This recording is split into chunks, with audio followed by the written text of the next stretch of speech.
Well, I am sure that we all have been hearing this question very frequently over the last year and a half. The reasons being two. One, obviously COVID-19, and second, essentially digitalization. Hello, namaste, Kem Cho Vadodara? Thank you. I am Divesh from Ahmedabad, and I am here to present my paper on the topic digital disruption and its impact on international business. Uber, the world's largest taxi company, owns no vehicles.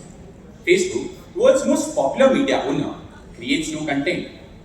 Alibaba, the world's most valuable retailer, owns no inventory. And Airbnb, the world's largest accommodation provider, owns no real estate. Everything starts small and evolves over a period of time. And that is how the world works. Human race has evolved right from the agricultural revolution to what today is the digital revolution, where data is the new oil. When businesses faced lockdown, many relied on technology so as to survive. And it turns out that many have actually thrived. Gone are the days of traditional brick and mortar businesses, because business models have changed today and they thrive on technology. Within the next decade, digital trade and logistics are said to have a revolutionary change. It will be virtually unrecognizable from what it is today. Digital disruption will change the way suppliers and customers connect and the way supply chains are managed. Well, right from books becoming e-books, to work becoming work from home, and this conference turning into a virtual one for few of us. That is how digital technologies have impacted us. Well, is that it? No, that's not even the tip of the iceberg. The 9-to-5 economies have changed into 24/7 service offerings. I know, that's also the case with our work from homes. Well, over the last few years, the words digital disruption have blown up in the business discourse. Let me give you an example of Jio that you all are aware of. The technology of VoLTE created such a revolutionary impact in the telecom sector that it snatched the sleep of the already established telcos. Well, there are a number of digital businesses that have created a huge disruption for the traditional businesses. Right from e-commerce retailers like Amazon, Flipkart, OTT platforms, food delivery platforms like Zomato, cab aggregators, online facilitators, online education providers, the list goes on and on and on. So let us now see the impact of digital disruption on the traditional businesses. I am sure this meme perfectly explains you the crux of this entire discussion. Moving on. Right from JioMart to Amazon, Flipkart and many other e-commerce giants, all these platforms have meant getting products sitting right at the comfort of your home, without having to kickstart your Activa or without waiting for the list and without waiting in the queues in physical stores. How convenient it is, right? Well, the effect created by the e-commerce giant Amazon is so immense that the effect of the entire e-commerce industry on the traditional businesses is known after Amazon. That is the Amazon effect. Let me give you some statistics to explain about the digital disruption that is created by these e-commerce giants. In 2017, more than 9,400 physical stores closed down in the US. 53% more than the corresponding number in the Great Recession in 2008. Well, these e-commerce giants use big data and artificial intelligence to predict customer behavior and their shopping patterns. Well, as we all know, the traditional retailers cannot afford such technologies, and hence, resultantly, they face a huge disruption by these e-commerce giants. Well, life amidst the pandemic has been a strenuous task. At this point, it is difficult to even imagine what our lives were before COVID, that is in the BC era. What do we do when we cannot step out of the house? Well, we binge watch TV shows and movies. The average time spent by an Indian subscriber on OTT platforms has increased from about 20 minutes to at least an hour in recent times. For months now, the film industry has borne the brunt by facing huge losses due to the cinema hall closures.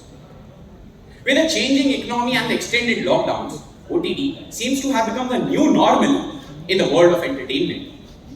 And cinema halls seems to be an ancient word. Well, initially there had been some discomfort amongst the big players of the film industry. But research shows that even in the post-COVID world, OTT will continue to be the new normal. Although this question is to be answered by you and me as to whether the shift to OTT is temporary on account of COVID or long-term in nature. But one thing is certain, that OTT, owing to the convenience attached to it, has certainly meant a huge disruption for the film industry coupled with the impact of COVID. People have started going for virtual dates, movie nights, game nights, and so on. Do you know what makes these events more special? Yes, good food. Something that you just had right now. And apps like Zomato have been delivering their topmost services during this period. So much so that Zomato recently launched an IPO. Oh, let me not get into the valuation controversy. We all are super happy with the services of apps like Zomato, which give us a range of choices to choose from. But then, every coin has two sides, and so is the case over here. The businesses that had huge footfalls earlier have faced a huge disruption because of these apps, either because of them not being associated with these delivery platforms or because of the increased competition from the smaller outlets that are associated with these platforms. When we are in a CA Students Conference, I just cannot miss the impact that digitalization has created on the CA practice. ABCD no longer stands for apple, ball, cat, or dog. But in the technology-oriented era, it stands for artificial intelligence, blockchain, cybersecurity, and data analytics. If you visit the website called willrobotstakemyjob.com, and if you look up accountants and auditors who are there, it shows that there is a 94% probability that robots will in fact take your job. It further goes on to warn you that you are doomed. It is now upon you and me to make sure that we are not doomed. As Muskan said a while back, that the future depends on what we do today. Also, we being future chartered accountants never miss the angle of taxation. So here comes taxation of digital transactions. Well, the digital economy has created new challenge for the tax policy makers in relation to the application of the tax rules that were meant for the brick-mortar activities for the new business models. Well, digital technology has become a catalyst for evasion of taxes. Hence, it becomes the need of the hour to revamp the tax laws. It is because of this reason that the Indian government brought in the concept of equalization levy, which is also known as the Google tax, and the concept of the significant economic presence in the Indian tax laws. Over those American giants say that there's a double taxation. The question that arises is digitalization all about good? Well, the answer is an obvious no. Because technology is a useful servant, but a dangerous master. Technology, increased use of technology, has created emerging concerns for data privacy and data security. And it is because of this reason that the Personal Data Protection Bill was introduced in the Indian Parliament in 2019. Let me give you one example. 1.65 lakh crores was amount of transactions on Google Pay just in the month of October 2020.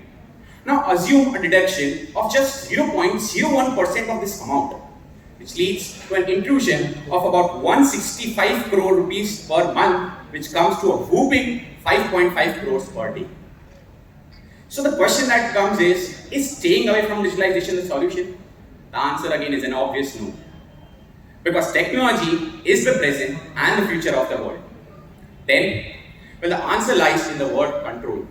Because as someone has so rightly said, technology trust is a good thing, but control is a better one. Talking about the way forward. Thanks to digital disruption, the world is getting smaller and global customers are becoming more accessible. The disruption has potentially created more benefits for the SMEs by giving them a level playing field. The digital revolution that we are experiencing might not be too dissimilar to the industrial revolution in terms of the opportunities and challenges that it creates for the industry. But as history has shown us, there are always going to be winners and losers when industries are impacted by transformational change. But there is no standing in the way of progress. This makes it critical for the businesses to understand the technology, to develop their technical proficiency, and to implement the technology in their businesses. I would like to conclude by saying what Charles Darwin has famously said. It is not the strongest species that survive, nor the most intelligent, but the ones who are the most responsive to change. Thank you all for being a wonderful audience.